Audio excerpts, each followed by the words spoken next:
Les extases, interdits en prière communautaire. Il ne va pas permettre que pendant une prière communautaire, qu'un moine commence à avoir le don de larmes et pleurer. Non, tout est communautaire. Même la psalmodie, elle est communautaire. Il fallait respecter les règles en psalmodie. Si vous faites une erreur pendant la psalmodie, Benoît prévoyait des sanctions. Il pouvait dire à ce moine, vous n'allez pas manger. Il pouvait vous écarter. Vous allez dire, mais il est un peu trop dur, il est un peu dur. Non, c'est parce que c'est pour privilégier l'aspect communautaire. Quand on est dans une communauté, on ne fait pas n'importe quoi. Il faut harmoniser, il faut que la prière soit harmonisée. C'est pourquoi, par exemple, quand un moine faisait une erreur, il devait s'abaisser. Il ne devait pas rire. Parce qu'il est dans une prière communautaire. Il faut respecter le rythme de la prière communautaire. Et ça, dans notre paroisse, avec les fidèles, on a beaucoup travaillé là-dessus. Vous verrez que dans notre paroisse, tout est structuré. Chaque fidèle sait qui doit lire tel psaume. Et quand un fidèle fait une faute, je le blâme publiquement.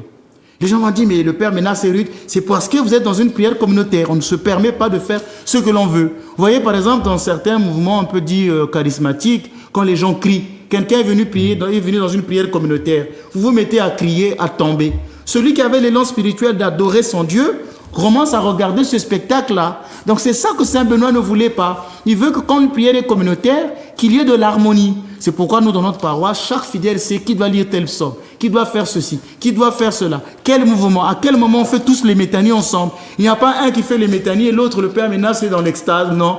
Pendant la prière communautaire, le Père Ménas ne doit pas rentrer en extase. Parce que nous sommes dans une prière communautaire. Vivre selon la règle de Saint Benoît, c'est chercher à vivre une vie harmonieuse dans une communauté.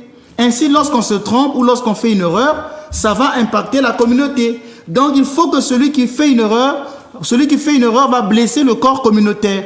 Il doit donc manifester son regret par un signe. Il doit, par exemple, s'incliner. Moi, je me rappelle un jour, au cours d'une liturgie, nous avons notre sœur Nina qui avait fait une boutade.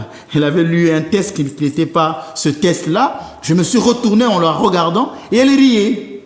Et après, quand je l'ai regardée, elle a vite fait « Evlogisson ». Chez nous, les orthodoxes, quand on fait une erreur, on dit « Evlogisson ». Ça veut dire « Pardonnez, Père ». On ne se met pas à rire. On dit « Pardonnez, Père ». Donc, vous voyez, c'est tout ça, l'importance de la règle de Saint Benoît.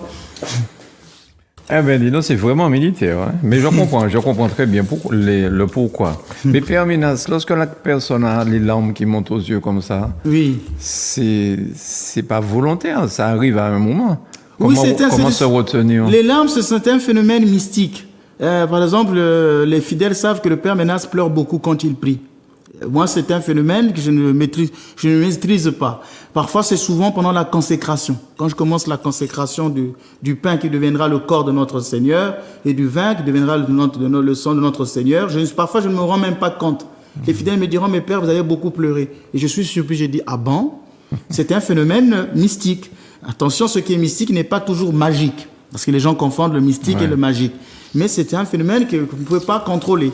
C'est pas vous qui provoquez les larmes en pensant à quelque chose ou en mettant du citron dans les yeux. Alors là, Saint Benoît, il aurait crié après vous souvent. Là. Si j'étais dans un monastère bénédictin, c'est sûr. Il allait me dire, je me rappelle quand j'étais dans l'église catholique, j'avais des phénomènes parfois comme ça. Et le prêtre qui m'avait formé, Monseigneur Michel, me disait, désormais, tu ne donnes plus la communion. Parce que chaque fois que tu donnes la communion, tu es parti. Ah ouais, d'accord.